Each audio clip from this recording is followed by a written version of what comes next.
So, Coach, I was going to ask you a similar question I asked Drew Cronick yesterday, but I know you all don't get anywhere near the amount of practices Cincinnati will get. I mean, most civilian schools will use all the allotted practices. What is it, 15 you're allotted for a bowl game?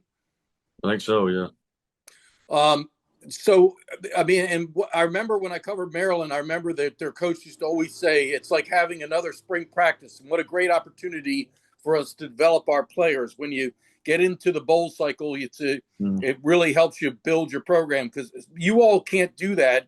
But Right. I would imagine you do want to somehow, some way try to, develop your young players through this opportunity. Do you? Yeah, I mean, the truth is we're always developing our younger players, and this place is obviously a little bit different. Having the Army-Navy game late in the year, it makes it a little different in regards to the amount of time you would have to take advantage of those opportunities and those practices. The other part of that equation, Wags, is these guys need a break. And it's a long grind of a season, not just from a physical standpoint with football and whatnot, but academically. And the schedule here is really taxing. And these guys don't get the opportunity to get away and to get home very often. So I want to make sure that these guys have the time to do that and get refreshed a little bit. And so we're going to practice a couple times this week and get our base game plan in. And but yeah, it's different, what's different here too is with the numbers that we have, having two full scout teams on both sides of the football and getting those guys a lot of opportunities to continue to develop those guys, during the season, and also, playing a JV schedule, those kind of things. So we don't get to take advantage of it like a lot of people do. But there's other ways we take advantage of that here as well, if that makes sense, Wags. Yes, it does. Do you do the normal scout team for a bowl, or do you get to bring some extra guys to try to reward them, or how are you going to handle that? Yeah. The travel roster for the bowl game will be the same as it was for the Army-Navy game. So roughly 110 players will make that trip with us. Wish we could bring everybody. Which is more than a normal road trip, right? Correct. Yeah, we usually travel upper 70s, on a normal road game. And then in terms of, and you dealt with this a little bit last year, but you're sending them home for, I think one of the players said, about 10 days total. Yeah. How do you make sure that they're in shape when they show back up in Memphis? Is that a concern of yours?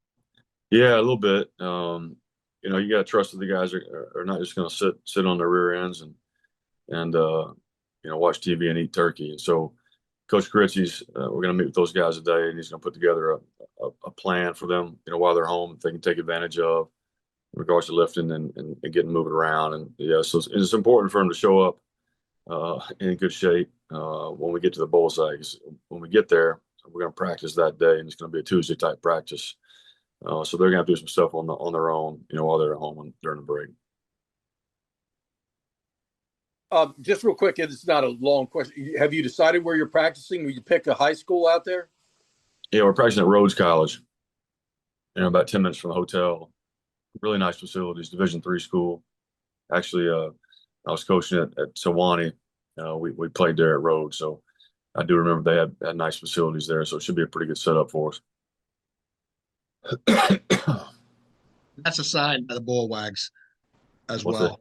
What's that? That's assigned by the Bull, the practice locations. Scott Springer. I should say Scott Springer for the Cincinnati Enquirer. Sorry about that. Yeah, it's all right. Coach, everyone's heard about the Brendan Sorsby. Is that a thing? Is that a relief in a way, or how do you approach that? Yeah, that's a good question. It's obviously he's a tremendous football player. You got mixed emotions about that a little bit. You'd like to go play them at their best with their clip fully loaded. But yeah, and I tell you this, I know that the two backup quarterbacks are good players. We're well aware who those guys are, and it's going to be a challenge with both of those guys. So, we're tracking, those kind of things. Obviously, you got to understand the personnel that you're playing against and all that stuff. So I'm sure there's going to be some other changes as well. So we're trying to keep an eye on that and put together a game plan accordingly and all that. But it's challenging, in the bowl season in regards to all that stuff. What about their defense, 3-3-5? I'm not so sure they would be wise to play that against you exactly, but there might be some variation of it. Yeah, it's a challenge for us because it's obviously a unique structure, and so you don't really know exactly what you're going to get. Typically those teams they throw some version of that at you during the course of the game with a complimentary front. I would imagine we'll see something that's not exclusively odd, but who knows? We got to prepare for a little bit of everything, and obviously that's going to be a challenge. Going to the bowl game. Do you guys look at the opt-outs as much as I do, at least in terms of Cincinnati, to see who's there and who's not? Because I had to go to practice yesterday to see who in the heck Yeah. was playing myself. Yeah, we try to find out as much information, on our opponent as you can. It's no different than, trying to figure out which guys are on the injury report and which guys aren't. So it's important to know your opponent, right? And so, yeah, we're tracking all that stuff and trying to find out as much information as we can. Regardless, it's going to be a huge, huge challenge for us, Scott. I mean, they're a talented football team, and I know there's not a lot of guys on our football team that got offers in the Big 12. So whatever opt-outs they have, they're going to be replaced by really good players. I know that. Thanks. Scott Wyckoff. Coach, now that you've had a chance to breathe, get kind of at an arm's length after the Army game, looking back on it, what meant most to you about the way your team responded? Yeah, I'd say just that, Scott. Obviously, the first half didn't go the way that we anticipated, and we talk a lot about not having expectations about how the game's going to go, and not to worry about how it's going, but just to play the next snap. And that's something that we've preached for a long time around here, and I think our kids, time and time again have demonstrated having that 1-0 mentality and being in the present moment, regardless of the score, regardless of the outcome of the previous play, and I think Strauss, correct me if I'm wrong here, but somebody said it's the largest comeback in a Army Navy game in 20 years. Being down 9 points, and but no, our kids are we've been in that situation before, Scott. Of course, that's a different kind of game. You're limited in possessions, things like that, but. I was proud of the way that, despite some of the things that happened in the course of the game, our kids never flinched, and there's no panic at halftime and where we were at, and we just kept playing, and really, really proud of that. And that's something you can talk a lot about in your program, but when you actually go out and do it, that's a different deal. And I think our kids, I think we've kind of turned a corner in this program in regards to, expecting to win games, expecting good things to happen, and I think that's because of the preparation, all the work that's been put in, and we've gone from being a team that's kind of hopeful to win games to a team that expects to win games and responds the right way, and doesn't panic and doesn't flinch and plays the next snap. And I was really proud of the way that our players did that on Saturday. And it's not the first time they've done it, obviously, but yeah, I was mostly proud of that, I think. Talking to Blake and Landon a couple different times, they've told me their goal to leave this program was to make sure it was relevant in college football. Yeah. They really feel that that's one of the goals that they've achieved in their time here. Yeah, I would certainly agree with that. Those guys in the entire senior class, those are the guys that were here for a couple of rough years, right? And those are the guys that are primarily responsible helping get this thing turned around.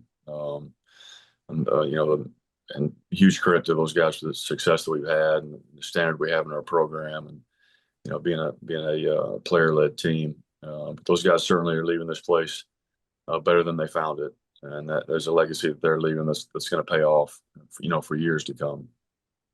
What does it mean for the program to have a Landon Robinson as a first-team All-American? Oh, it means a lot, right?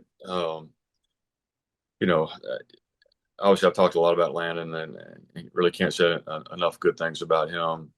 As a player, obviously, but as a person, as a leader, and as an example, to the other seniors and to the younger players. But to have a guy like that come into your program, to do things the way that he did them, to come in and change positions and to develop and stick it out, and then have an opportunity to be where he's at, receiving the awards that he's receiving, and have an opportunity to maybe play at the next level. I think is great, in a lot of regards. I think people see that. They know that you can come to the Naval Academy and get a world-class education, be developed the right way, and then have an opportunity to play at the next level, if you're good enough, and that there's a path. And and to be excellent, at everything that you do, not just football, but in school, within your company. I mean, he's the epitome, of what we want here in our program, and it's a great example of how things pay off when you do things the right way here. Thanks, Coach. Good luck in Memphis. Thanks, Scott. Appreciate it. Tim Nolan. Coach, this year Max has been like your shadow during post-game press conferences. How has he come to appreciate what you guys have done this year, and especially beating Army this past weekend? Yeah, appreciate you asking that. Man, he loves it, Tim. Man, absolutely loves it. And I made it a point, not to push football on Max, and but he loves the game. He's not a 6-year-old that's going to sit up there and play around in the stands and not watch the game. Like, he's dialed in. He's stressed out, right? He understands what's going on, understands situations, and we'll have questions from me after the game why we did certain things and things like that. But to get him in the locker room, to get him around our players, I'm going to do that as much as I possibly can and get him around these young men. They're such great examples, and they're great with him as well. But to have him in, I brought him in the post-conference, press meetings. He's in the locker room celebrating with us after the game. But to be able to experience that at his age and witness, our players doing the things they're doing is a great experience for him, and it's a lot of fun for me. Yesterday, PJ Volker was telling us how he feels this program is moving the direction you guys want it to go. That implies that there's a higher ceiling that you're trying to reach. This first time this program has had back-to-back 10-win seasons. How much higher is the ceiling of Navy football in your mind? Yeah, well, I think sometimes there's self-imposed limitations in organizations or with teams, and I want to take those off of us. And I think the success we've had, the way that we've recruited, the last couple of years, the way we're developing our players in our program, the continuity that we have amongst our staff, those are all things that make me feel really optimistic. We continue to build this thing and take it to higher levels, and that's right. We want to be significant relative in the landscape of college football in a time where, as a group of 5 team, that's really, really hard to do. But I think we're doing things the right way. I think there's certain things that we're benefiting from because of the times right now. We're a unicorn. We're different. I think that appeals to a lot of people. So, we're recruiting our tails off. Our staff does a phenomenal job of finding players, finding diamonds in the rough, finding guys that are fits, for our program, and we've been able to do that at a pretty high level the last couple of years, and I think that's going to continue just to get better and better, Tim. Why was now the time to give Max Williams his first start against Army? Yeah, that's the first thing you talk about going into that game is personnel. It's a different kind of football game. We want to make sure we have our, we want dogs to play in that game. It's a physical football game, and Max is going to be a really good player, and he was the guy that got injured during camp and really kind of got off to a slow start during the season, a guy that we had high expectations for, but really come along, during the course of the season, practice at a high level, got to go in and get snaps in the Notre Dame game. I thought he played well when we called on him, and his ability to tackle, his physicality, his attention to detail. He's a low anxiety guy. And if he wasn't that, it'd be hard to start a guy's first game in that game. A lot of confidence in him, the way he plays, and he's just going to continue to get better and better. And it was a good decision. After watching the film, I thought he played really, really well, especially for his first start, on a stage like that. Really proud of him, excited about his future. Thank you. Got the answer. It was the biggest comeback since 1998, actually. Army came from 11 points down to defeat Navy in Philadelphia. So that's a good note. It's what I didn't think of. Yeah. The first one I thought of was 96, but it was actually 98. Gotcha. Wyatt Kopelman.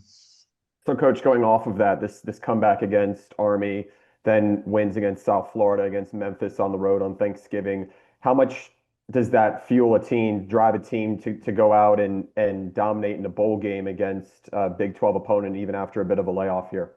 Yeah, I think our mindset going into the game is always the same way. I think, the level of confidence that we have, those are 3 really, really good wins, we finished the season off with. And so you have a little bit of confidence and swagger about the way that you're playing, and excited about, the challenge of playing a team like Cincinnati, from the Big 12 and playing a Power Four opponent, then another opportunity, for us to make a big impression, I feel like we peaked a little later than I hoped we would, right? But I think we're in a good place right now, just in regard to our state of mind, the way we're playing. We're relatively healthy, this late in the year. So yeah, just another huge challenge, but also another great opportunity that I know our players are really excited about. Coach Volker talked about how this team, at least this Cincinnati team offensively, is maybe one of the best teams Navy faces this season, particularly in the run game. This team averages the second most rushing yards per game. What stands out to you about how they run the ball? Yeah, they run it really well. They do schematically. It's a challenge. They're balanced, quiet, really, really good up front. Will be the best offensive line, that we've seen outside of Notre Dame. They do a good job keeping you off balance. And, I haven't watched as much as Coach Volker has up to this point. I was on the road recruiting Monday and Tuesday, and so been watching some today, but just really impressed with athleticism, physicality on the offensive line. Have a big time tight end. Two running backs are good players. Got good skill around the quarterback. I know the quarterback is not playing, but the other two guys are really good players. So it's going to be a huge challenge for us defensively. And as you talk about the recruiting that goes on this time of year, how much do you talk to recruits about the exposure this program gets now, not only playing Notre Dame each year, but taking on a team like Cincinnati, almost right on the heels of beating Oklahoma last year? Yeah, certainly part of the recruiting sales pitch and conversation. The bigger part of the conversation is getting a world-class education and a world-class leadership school, getting to serve your country and being a place that's going to set you up for the rest of your life while you're playing high-level FBS football and getting to play on a stage like the Army-Navy game, getting to play Notre Dame, playing in big-time bowl games. But yeah, that's certainly part of the conversation and the sell why. Thank you. Yeah. All right, we'll make another trip around. Wags.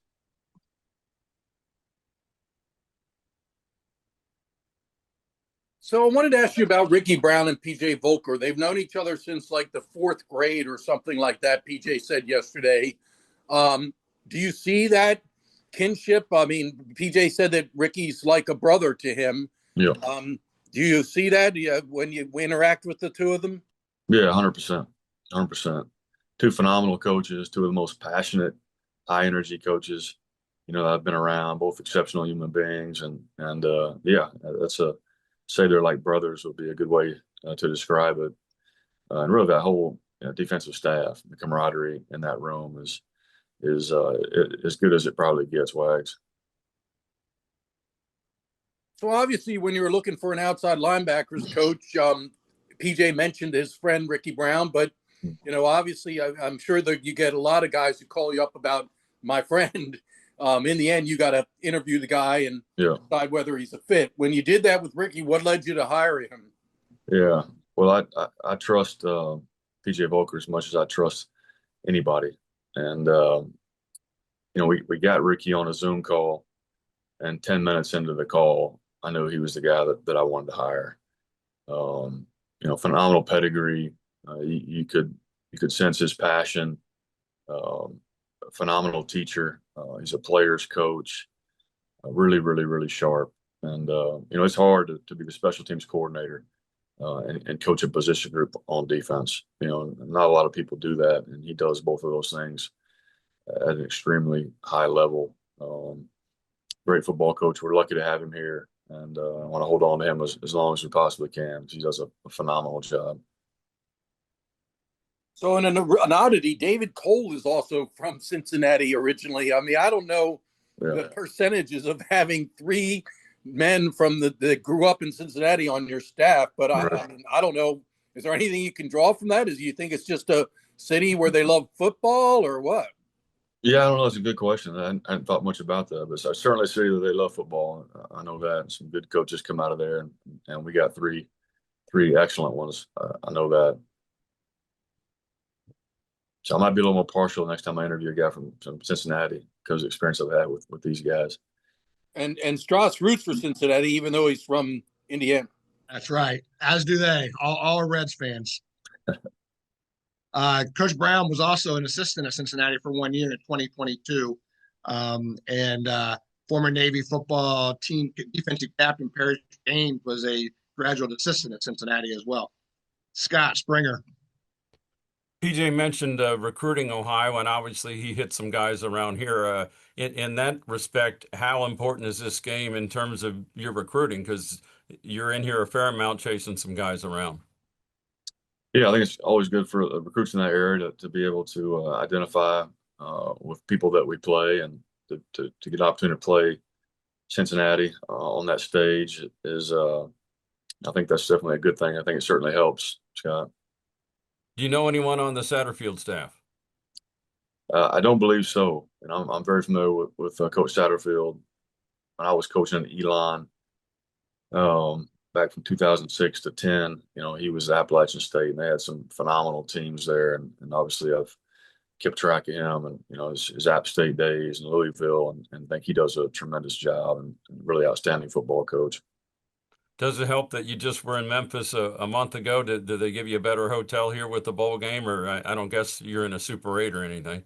No, we got a pretty good room downtown there and in a good location. So a different hotel than we stayed in last time we were there in 19, which was it was a great bowl. We're very well organized, all things for families to do, and it was a great experience. And looking forward to getting back.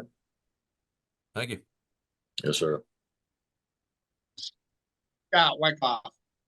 Talking to some of the guys, Coach, it really seems like they're looking at this bowl game not only as a chance to really put their mark on this season, but also they sense it's a reward, and they look like they're fired up to really be playing in this. Yeah, I mean, that's what a bowl game is, I think, Scott. It's a reward and also an opportunity. There's no doubt about that. Our kids are fired up to go play in this game, and we've made some history this year. We got a chance to make a little bit more history. I think one of them is the most wins in the span of 2 years, and also getting that 11th. Not many teams have won 11 games, and really for me, really important to send our seniors out, with a win, on a high note, and obviously that, winning the bowl game it's a little bit of momentum, going into the off season, to finish things on a high note, certainly, and it certainly won't make or break our off season. That's not what I mean, but it's always great to finish on a positive note like that, and they're excited to do that. Going up against a head coach who was a college quarterback, what kind of personality of what you've seen over Scott's offenses over the years that his offense has, the personality? Yeah, they. So that's a good question. I mean, they're like I said, they're balanced, they're aggressive. They want to establish the run game. They do some creative stuff in the pass game, a little bit of quarterback run mixed in there, and they make you defend the entire field. Just really well balanced. Really challenge you, schematically, and then they've got good players. And then, like I said earlier, they're really good up front. I think they've only given up 7 sacks on the year. They've not given up many TFLs, at all. So aggressive, physical football team, I would say. Scott, creative, and he's evolved like all of us have, over the years. But excellent play caller, excellent designer of plays. It's going to be a real challenge, just to defend them, from an X and O standpoint, but also to defend their personnel. They're really talented. Thanks a lot. Thanks, Scott. Cincinnati's second in the country in sacks allowed, third in the country in tackles for loss allowed. So they've had a good year up front. Tim Nolan. Coach, how much pride do you take being one of the few Group of 5 teams that gets a chance to play a Power 4 opponent in the Bearcats? Yeah, a lot of pride in that. It's always great to play in a bowl game, but then you get to play a really good opponent. You want to play a good opponent in a bowl game, and we have the opportunity to do that, on January 2nd, and to kind of measure ourselves and where we're at. If you're going to be significant and relative in college football, and you got to be competitive in those types of games. So it's just a great opportunity for us, Tim. You alluded to it a moment ago, but back-to-back 10-win seasons for the first time ever, and your program has done it in an era of college football with the portal and NIL. And as you know, those things don't exist here. They're not at your disposal, and yet you've been able to make program history. Is the single characteristic you attribute that to? I think it's the work of these players, buying into a vision, buying into a standard, being consistent and disciplined, and the habits that we've created in our program, and the continuity. I think is a big thing. I think culture is important, and it's always been a little bit of an edge for us here because this place is unique. The relationships, the bond, the brotherhood is unique, and I think that's even more of an edge and an advantage for us nowadays. Those 10 wins have been on the backs of these players because they've done things the right way, and they've done the right way consistently, and embrace the process, and finding joy in the journey and the way that we do things on a daily basis, deserving success, and you don't necessarily know that you're going to have it. But these guys have done that, and the byproduct of that, you hope, is winning games, and we've been fortunate and been able to do that, the last couple of years, and there's some really good, talented football players in our program too, Tim, and that helps a lot. And what maybe distinguished this year's Army win from your first as a head coach? From my first, last year's win as a head coach? Yes, sir. Yeah, well, I think last year's game was very different. We kind of dominated that game, from the jump. And this year, obviously, didn't. First half didn't go the way that we necessarily wanted it to, and I think you tell your players all the time, you can throw out records, you can throw out rankings. The best football team doesn't always win the Army-Navy games. The team that plays the best, that Saturday. We didn't play our A game, from an execution standpoint. Our kids played extremely hard. We played physical. But it's different. This year felt like, to be honest with you, more of a relief. And the previous year kind of felt like elation.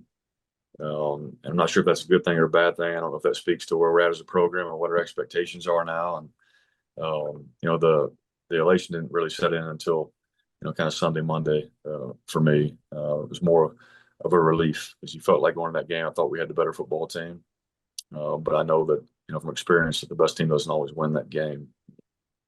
You've got to be a team that plays the best on that given day. And but to go the way that it went, for us not to be playing our best football, especially in that first half, but to figure out a way to win the game and stay the course. It's a really satisfying, win for me.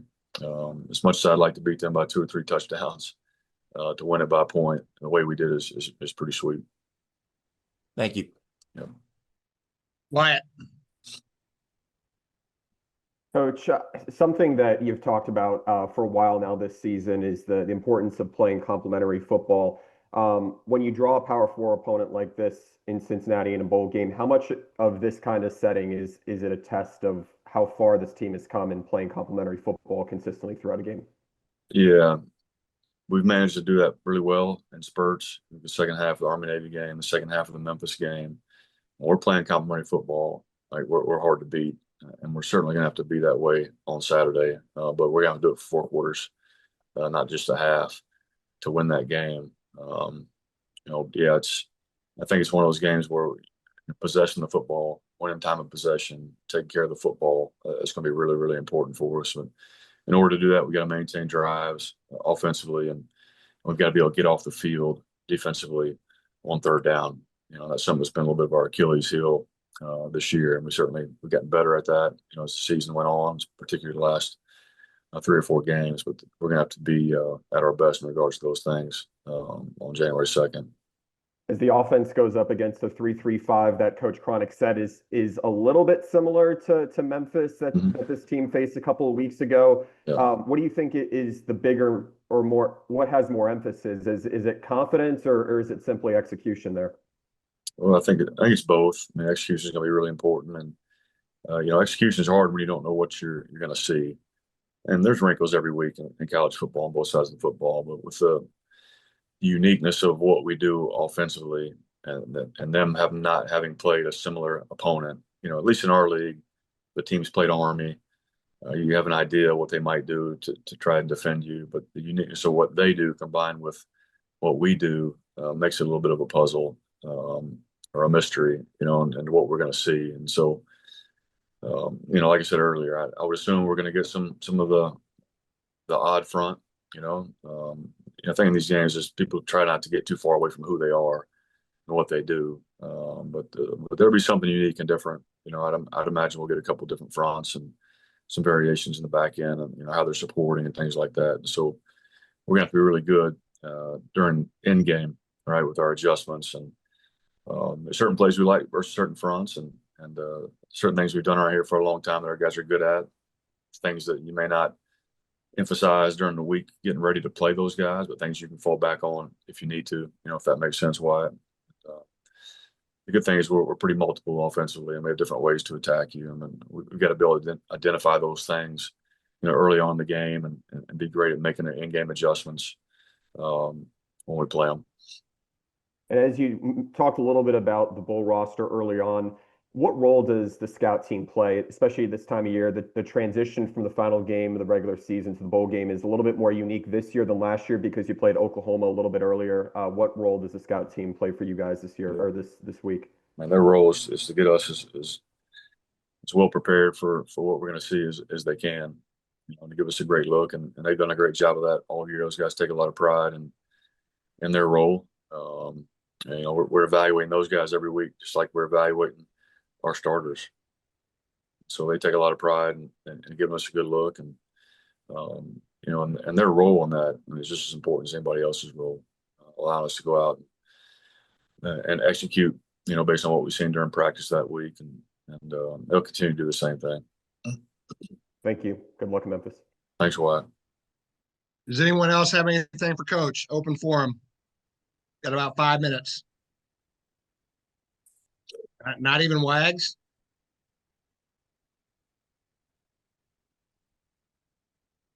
Well, I'll ask a question. Keep your eyes on the road, Wags. I don't like you asking a question. Plus, you're with Coach UA. You can't hear me? I can hear you. Yeah, go ahead. Forget it.